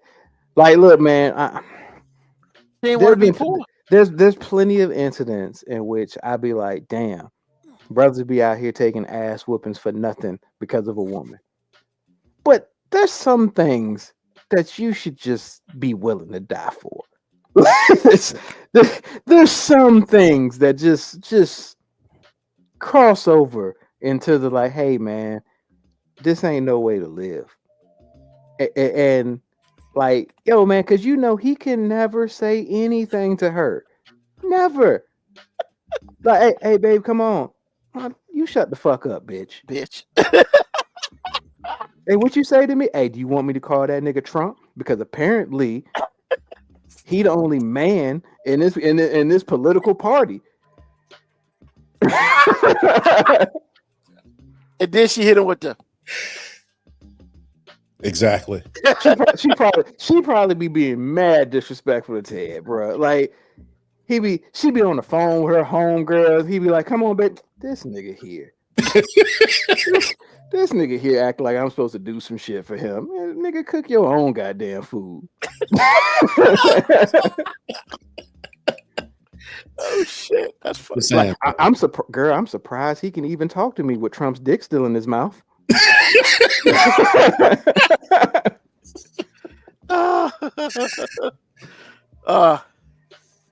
There's nothing but that might have been the worst like personal assassination I think I've been a bystander of ever in politics. But wasn't it an assassination, or was it just a pimp calling his hoe? I mean, but damn, bro, you can't be saying what. Why not? Why Man, not? you just can't be, man. He did. You're not and he fighting, succeeded. and He you can't succeeded. be in not fighting. That's what I'm saying. Like I hear what you're saying, but he should have been two old dudes fighting. AG, No. he could at least lied to me. He could have been talking and they'd been like, "Hey, you hear what Trump said? Hey, yeah," and that motherfucker gonna have to see me outside. Like, even if that shit ain't even true, just the outward appearance of that would have made me feel better. Even if I'd been like, "Bitch, you ain't gonna do shit," but at least I'd have been like, "Hey, bro, Yeah. I respect the performance." Yeah, No. he didn't even try to defend. No, it was He was too like- it was too public. Either he got on the mic, because this is a war of words. Either he got on the mic and checked him, got on the mic, checked him, and disrespected his woman, or did what he did. Those are your choices. Yeah, Actually, that's not nothing. true. He could have went to DC and fought him for real. But Hey, Exactly, bro, that's what I'm saying. Hey, look, man. Look, I ain't gonna lie, AG, and this is hard for me to say. This is really hard for me to say, but if Ted Cruz would have saw Donald Trump and you would have just saw him steal off on Donald Trump one time, I'd have been like, "Hey, bro, I will move to Texas just to vote for you." yes, and Like- it's not a surprise. Like, bro, like I hate everything you represent, but I can at least respect that. Yeah, exactly. Exactly. And it's not a shock, because I'm with you. Because Goddamn Raphael. if I get my ass whipped because somebody called my wife out her name, then okay. At That's least you fine. did something. Because I can't beat everybody. But you just Yeah. not going to just be able to do that for free. Yeah, I'm just Yeah, letting you beat- know. he would have beat Trump's old ass too. Oh, he could take Trump. Easy. Here's the thing: But it don't that's even not the matter. thing, man. The victory is in the fight, not in the result of it. Right. Because see, when you go home and you end up in a hospital because you were defending your wife's honor, you can come back from that. You can't Yeah. come back from being cowardice and your wife's honor was on the line, or physical safety was on the line. I mean, he ain't say Like nothing. a lot of mobsters will tell you, you came back and you alive? He didn't even look. He didn't even give him the bitch please look. He was like, Yes, sir. look, man. Look, hey, all I'm saying is consider the person that actually said this and was pretty confident that he would get away with saying it. I mean, You have to he picked consider the right that. You have person. to consider Clearly, that. he picked the right person because he'd have picked somebody else. That might have I been. promise you, he would have problem. said that to Mitt Romney. Oh, for Mitt Romney sure. would have fucked him up. He got on a plane from Utah, come kick his ass. So I'm just letting you know. And that doesn't make Mitt Romney any better for the country at all, but it makes him not no bitch. Mitt would have been like, "Hey, bro, I got hands for you." You know, everybody else called me Mitt, but I got hands for you. Oh shit! Oh, hilarious. Good conversation, gentlemen. So, I mean, AG, what's on your mind? Well, I mentioned this in the Discord, and I'm gonna say it again. I understand the marketing, I do, but there's a lot of shame in that marketing behind having women talking about men's sexual issues in a way in which is you better perform or you're gonna lose this pussy.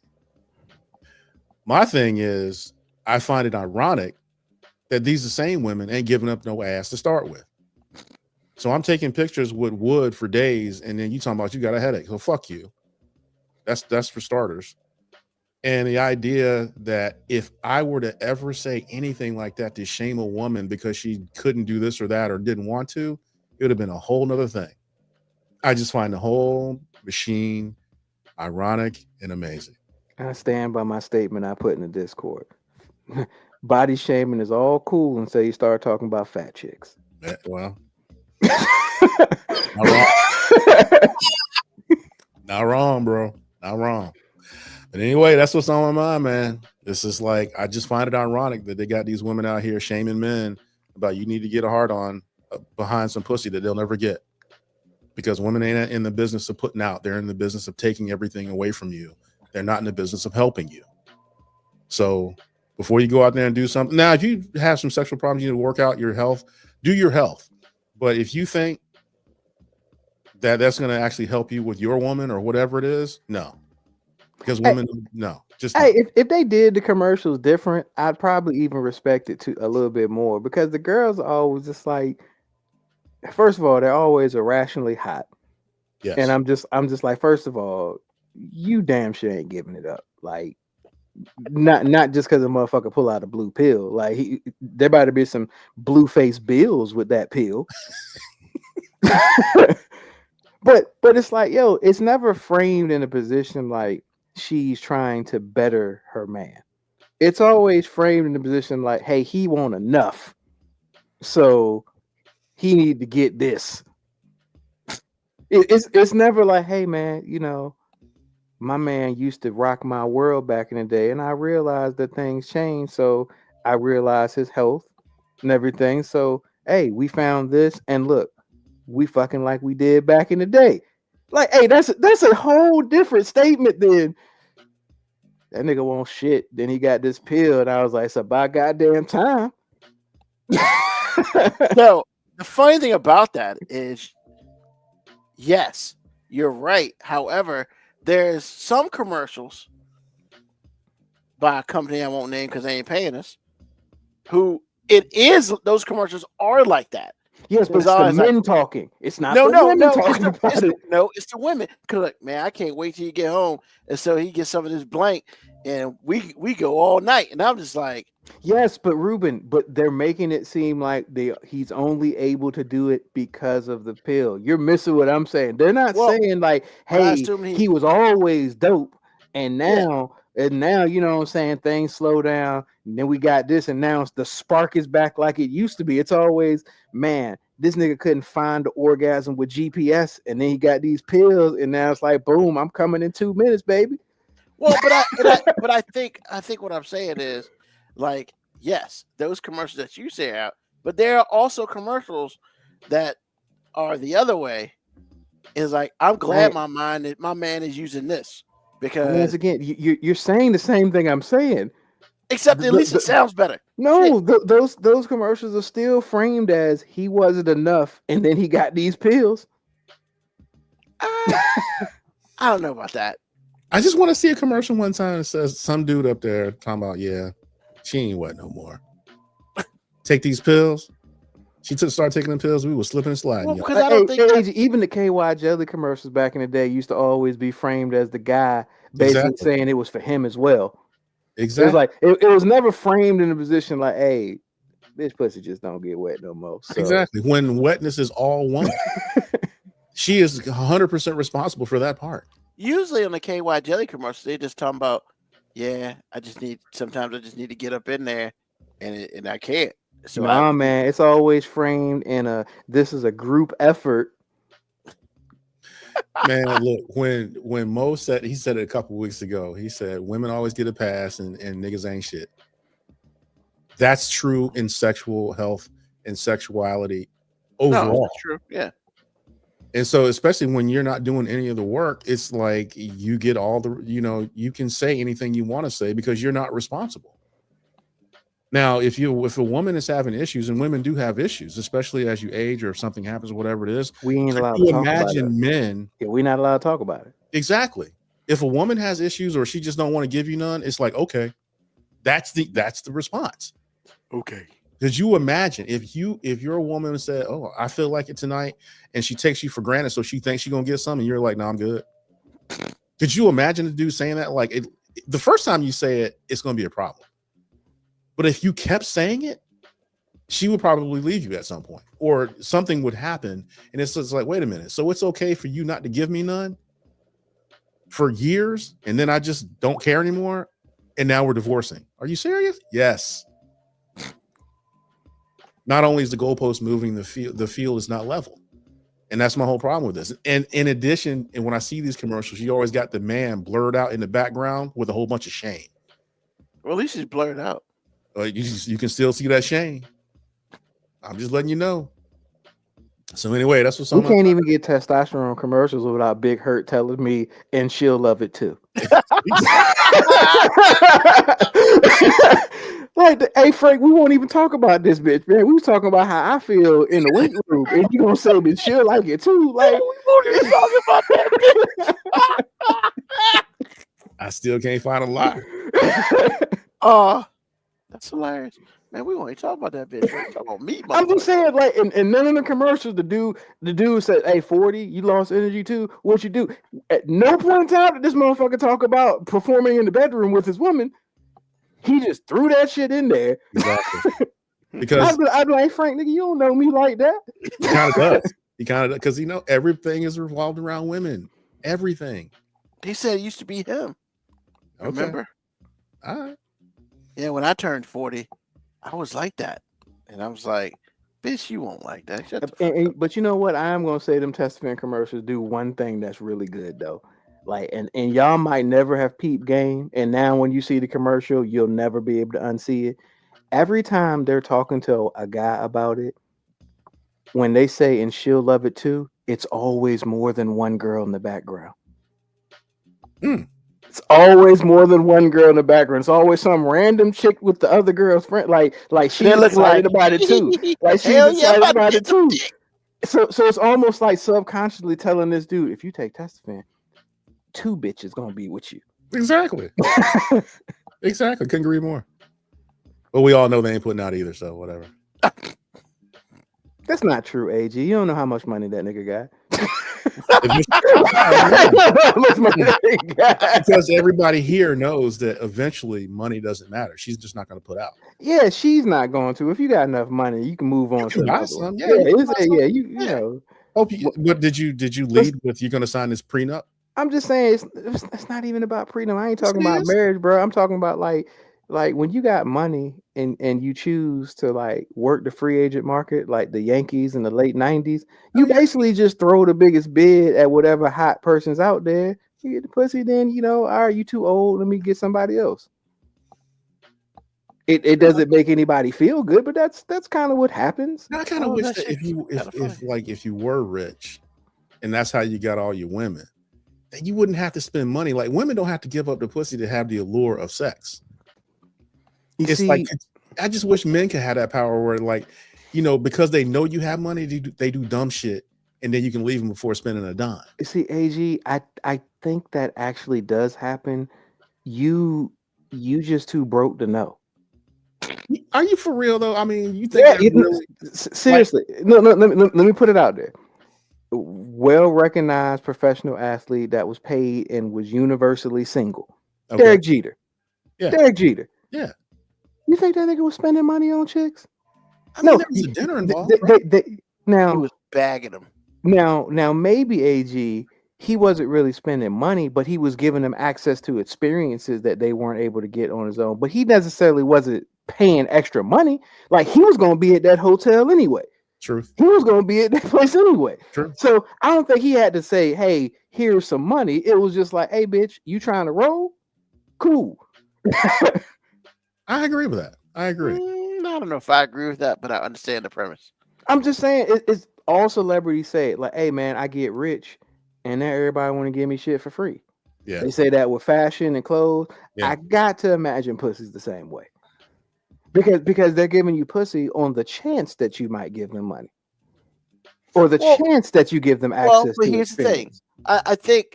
I think with some people that is correct.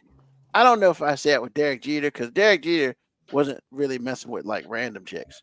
Now he ended up marrying a fairly random chick, but this dude was dating like Mariah Carey and Minka Kelly and all them bitches. You talking about the women he was publicly dating? I'm talking about who he was fucking. Because Mariah Carey, he never dated her. He was boning her. Well, she'll tell you that. I'm just saying, AG gave her a Derek Jeter gift. Just because we know about the celebrities he was dating, we not just assuming that those are the only people he was banging. Right. No. So I'm not talking about the public women that he was seen with. I'm talking about the chicks that he was just boning at a 5-star hotel because he was in town that night. Yeah, I don't think he paid them anything. They just like the receptionist like that. They were just hoping that their pussy would change this nigga's mind. Maybe if I give him some pussy, he'll want to keep me. not realizing that, hey baby, pussy's pussy. Like it just Pussy don't move the needle that much. It just don't. Especially when you got an overabundance of access to it. Yeah. Like it just ain't moving the needle no more. Like, look, Yeah. them fine ass chicks approach broke ass 20-something-year-old me. All right, you might sway me a little bit. But if you make me a millionaire at 22, 23, for the first 2 or 3 weeks, after that, it's like, hey, bitch, pussy is pussy. Like, like when I go to the next spot, it's gonna be some good stuff there too. And not all of y'all's is good. I know I've never heard a woman say her pussy was anything less than spectacular, but I've had sex with women before, and not all of the women I've had sex with will I say it was spectacular. It just now, that's not a diss or insult. It's just a reality. I'm sure there's a whole bunch of people that, yeah, I'm sure there's people who've had sex with me that was just like, hey, that nigga won't shit. And they're right. They're right because that's how they feel about it. I'm not going to argue what you're feeling. I'm not gonna argue with I think they feel that way about you because you ain't calling back no more. There's a difference. I mean, I call people back. Okay, I text. Okay. I text. I mean, back then that ain't calling, sir. Hey, my BlackBerry text skills were strong back then, man. I was. Anything you say, sir. Oh man, I just inadvertently dated my host age by saying BlackBerry. You did. You did. I had a BlackBerry. That's 2005, 2006. Yeah. Yeah. Cool. You good, AG? I'm good. Okay, thank you. Hey, Mo B, what's on your mind? Hey man. Other than hoes. Nah, man, they never on my mind. They were on your mind last week. True. Touche. Touche. Oh shit. Man, I felt like I was gonna say this last week and I didn't. And then today happened.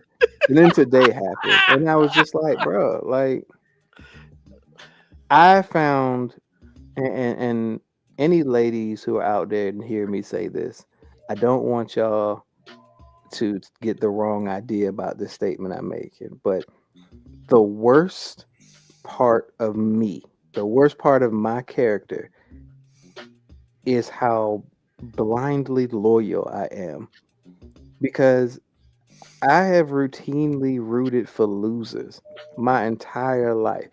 I've never had hope that these losers were going to do well.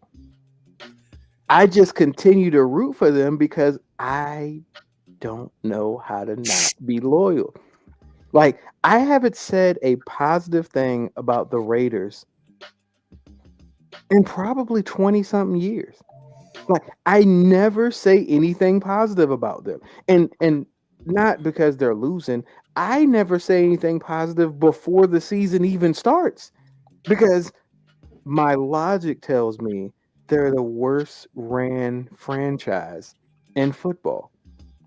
And because I know that, I can't lie and say that I feel hope at the beginning of any year. But I do realize that every year I'm rooting against logic. And that makes me feel bad about myself, because I just spent all this time talking about how a large part of the Republican base are just too emotionally invested in stupidity. And essentially, I'm the same way with the Raiders. Like, I know these motherfuckers ain't for me. I know these motherfuckers are making stupid decisions. I knew we got a coach that everybody said the league had passed him by like 6 or 7 years ago. And then we thought, hey, we can revive Pete Carroll. He's only 96 years old. I'm sure he got plenty of football left in him. And then we was like, hey, you know what'll really make it even better? Let's get an offensive coordinator that 15 years ago everybody thought was going to be like the greatest thing to ever happen to the NFL. And then like 2 weeks later, we realized that, nah, we figured that shit out pretty quick. Chip Kelly, that'll work. That'll work. And then, you know what? How are we going to make all this shit work? You know what? Geno Smith, who's had a couple mediocre years with Seattle, I bet if we give him less talent around him and inferior coaching, he'll just magically make shit work. Yeah, all that shit sounds stupid. And I knew that. I said it all off season when people are like, oh man, Pete Carroll, I hate the coaching choice. I hate everything they did. The only thing I felt good about was getting Jonte as a running back. But then I was just like, but Chip Kelly is the offensive coordinator, so I know what his philosophy is going to be, which is, hey, I'll give him the ball like 6 or 7 times, and that's it. Because like I'm never going to be in the business of giving my best player the ball. I mean, because I once had a running back named LaShawn McCoy who easily was one of the most explosive running backs in the league. And what did I do? I phased that nigga out the NFL. So yeah, I routinely root for losers, and I do it. I don't do it with enthusiasm, but I do it with great consistency, and that's even worse. That's like, cause I talk shit about Cowboys fans. I talk shit about the Commandos fans because I'm just like, every year they're like, oh man, we're one player away. Oh, this is our year, and I'm just like, I be hating on y'all because that shit be sounding dumb as fuck when y'all say it. But I also be jealous because like I just wish I could feel hope. You know what I'm saying? Like I never go into a season feeling hope. Like what the fuck is that? Like so all I have in me is fickle when it comes to NFL. I'm just fickle. I mean, I know I say Ruben's fickle about everything, but I'll say when it comes to NFL, I'm pretty fickle. Like to the point where like everybody who knows me knows I'm a Raiders fan just because I have a lot of Raiders paraphernalia. But like you don't ever really hear me talking about the Raiders. I ain't never like, oh yeah, Raiders Nation, baby. It's like, nah, lovable losers. That's what we do. Like, hey, some more depressed ass niggas. That's what we is. like, bro, I almost would feel better about being a Cleveland Browns fan because, like, everybody publicly just shits on them. Like, we just know that, but like every year I listen to pundits talk about how the Raiders made good decisions in the offseason, and I'm just like, why do I not feel that way? And then I get to be right, but nobody wants to be right that way. Like I don't try to dunk on people at the end of the year because I'm like, yeah, I told you my fucking organization was trash. I told you these niggas won't shit. Like, but they're my team. Like they're the team I root for. So I'm a loyal motherfucker rooting for lovable losers, man. And I quit, man. You're not gonna quit. I quit. You're lying. No. See, AG, I realized I quit 2 decades ago. I just didn't publicly say it because no fan, part of the word fan is fanatic. I haven't been that for the Raiders. I'm not fanatical. But you always show up, though. You always show up. I mean, I put a hat on. That's showing up, man. That's showing up. I'm saying, I put a hat on. I might even put a t-shirt on. Why are you doing it? Why are you doing that? Because I've been doing it for so long. If you really gave up on life, why are you doing that? Because I've been doing it for so long. No, bro, you ain't lost hope. That's what it is. AG, hope doesn't exist anymore. I haven't felt hope. Bro, that's what bothers me. Like, if I still had blind hope for it, I would at least feel better about it.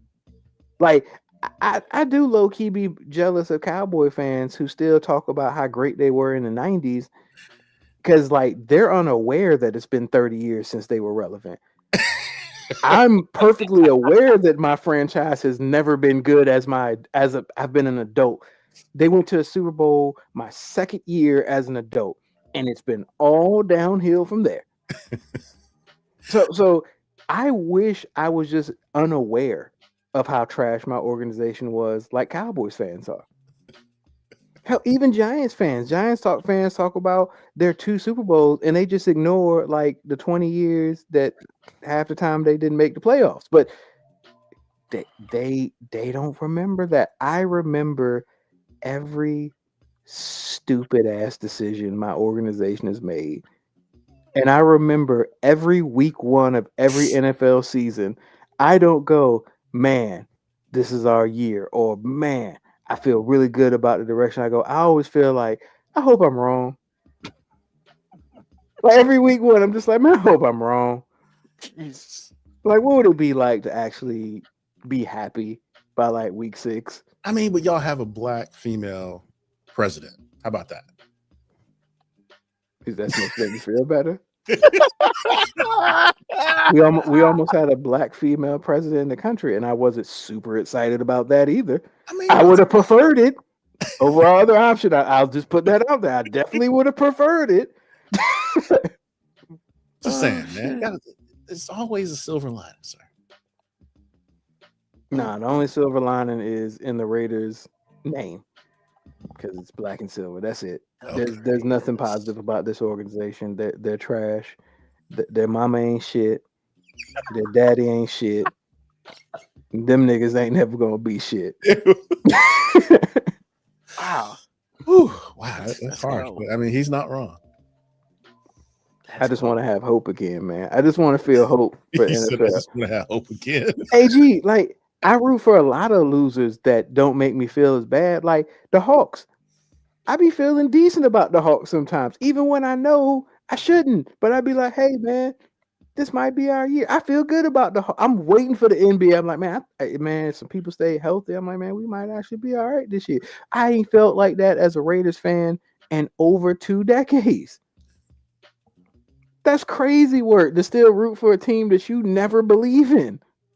But there's something in you that keep showing. Loyalty is in me. I'm a Blind dog, dog. man. You can beat a dog and it still keeps showing up. Okay, that's something though. It's not something to brag about. Well, I understand your pain. I'm a Cowboys fan. I don't understand what the difference between you and I are. The difference is most of your fan brethren still have hope. I know other Raiders fans, and they always sound similar to me. They just ain't quite giving up as much hope, but they never really sound confident. Man, y'all kept showing up when y'all would make trips to LA when they was in LA. Y'all was happy to take them back when you came back to Oakland. AG, Y'all was like, y'all didn't even just get real mad when they went to Vegas. I'm just like, y'all just show up, man. We just show up for the fight. we not showing up because we think we're gonna win. Wow, we just like we can win a fight. We every time you see them Raiders clips of fans fighting, you don't see many clips of them losing. Well, they might lose the game. I won't be losing the fights. I hear what you're saying. That's got to be something, man. Yeah, I have more pride in our fans winning than our team winning. Truth. Point taken. Point taken. I'm sorry. Come on, Mr. Fickle. Yeah, what's on your mind, Mr. Fickle? Wow, that's cold. I mean, that's we funny, had to do all that. I mean, that's funny though. Look, man, I don't need you to be, sending your shit over here. That shit's unnecessary. But I'm gonna be very brief. Look, man, this whole game with the fucking balloon shit. Oh, why is anybody setting themselves up for that? Like, that's just, I mean, hey, you know what? I need to let everybody know that, hey, man, my values are very small, and all I care about is what you look like or how much money you got. But really, I don't care about how much money you got because we don't get there because I pop my goddamn balloon before we get there. Can't get enough of that shit. That is the dumbest. Oh my God, she's enthralled by that shit. I saw one today, which made me think about it, and it was a young lady who apparently had a really good personality, and she had the nerve to pop two dudes' balloons about their hair, and then one dude popped his balloon, and they was like, "Why you pop your balloon?" And he was pretty much like, "I mean, you a different weight class, baby." And I was just like, he did not just say that shit. Hey, like I said, body shame is cool till you start saying something about a fat Yeah. chick. Because literally, she was like, "Yeah, I don't really like your hair." One dude had like, it was short, and the other dude had a fro. She's like, "I don't really like fros or anything like that," and I'm just like, "What? Okay, whatever." And then that dude was pretty much like, "Yeah, you're in a different weight class. That's why I popped my balloon. I was weak as fuck, bro." And I was just like, shows like this should just not be on the air because you can't.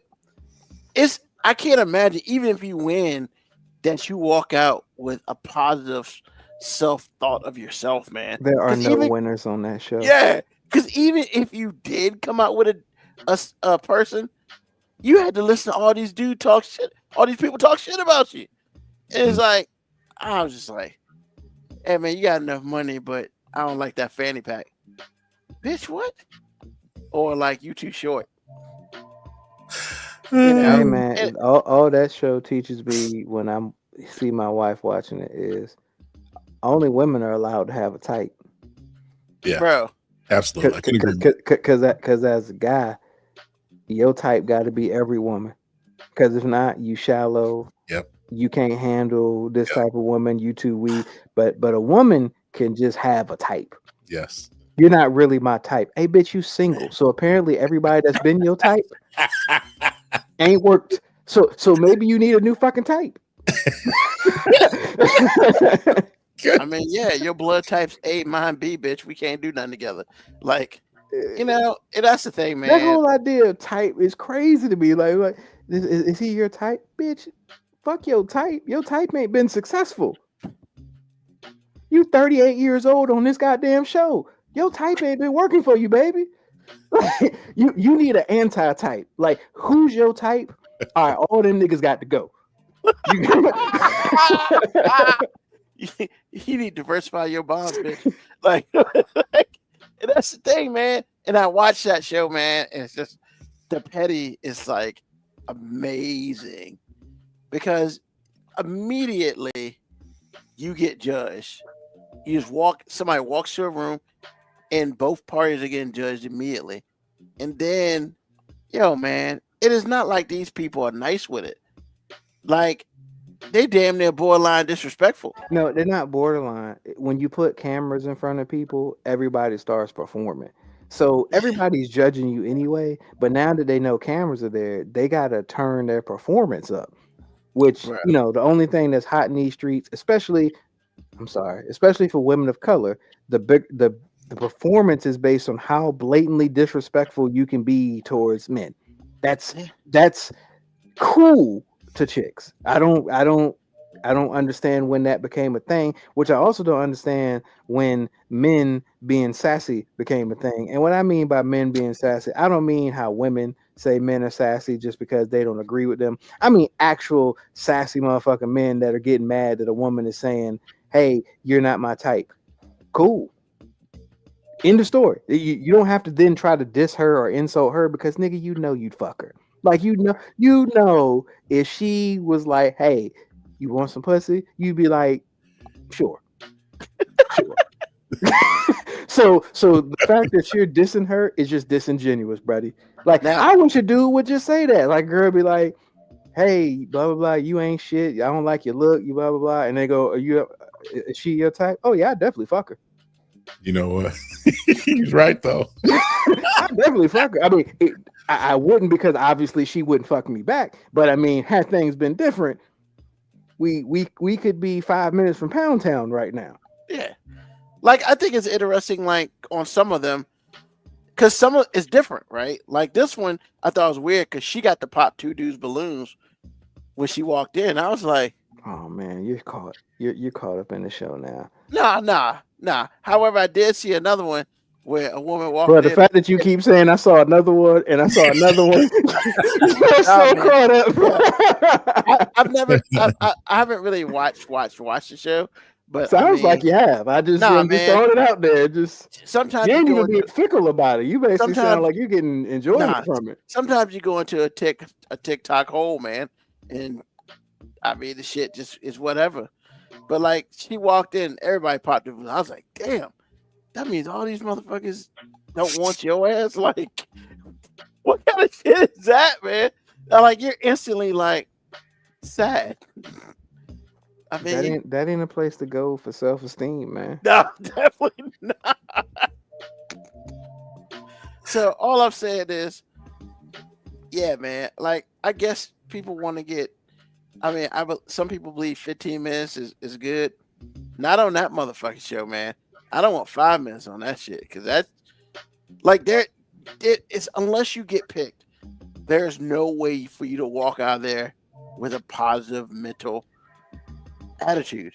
You just, unless you're picking there's just almost no way. Bro, you gotta have natural self-esteem on your own. You gotta walk in there already feeling good about yourself because you can't go in there looking for them to lift your spirits. That's not. Well, the I place mean, to on go for either that. side though. Like, even if you're the I wasn't being specific about which party. it's crazy. Nobody's nice to anybody up there. No, definitely not. And that's the fucked up part, right? Because if you were, and like some people have said, That's the entertainment part of it. like That's why people keep watching it. You're an asshole to that person, and I'm just like, I mean, you look at. I feel like that's fair. Like I'm cool with that.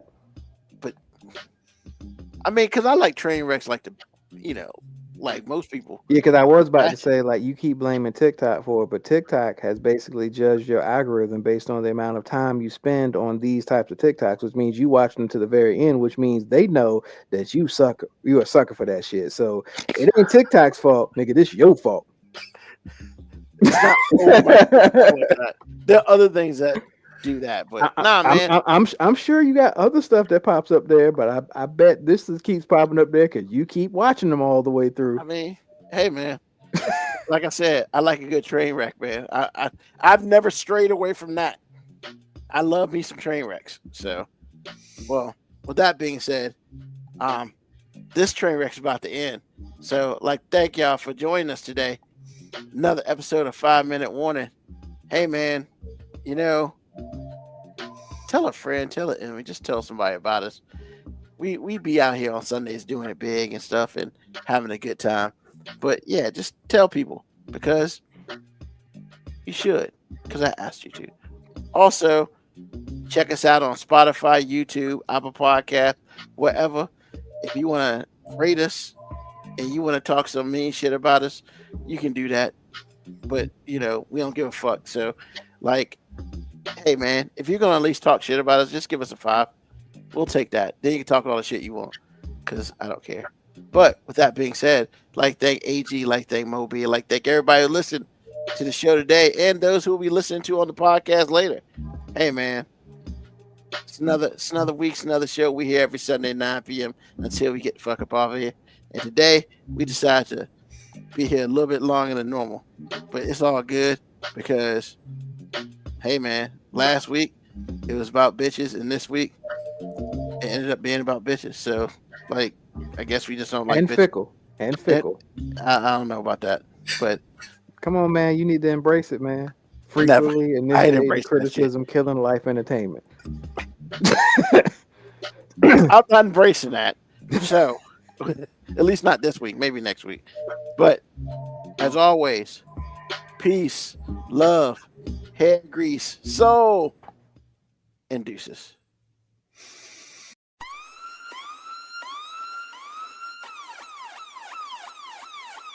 Email us at 5minutewarning19@gmail.com. And also leave comments on Facebook and Twitch. Search 5 Minute Warning. Contact us on Twitter at AG_FMW podcast, at Newsman25, at FMW 2019. Contact us on Instagram, Moby 5 Minute Warning, AG_5 Minute Warning, Newsman25.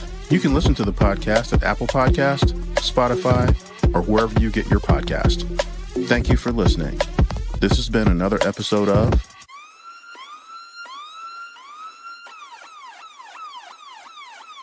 The 5 Minute Warning.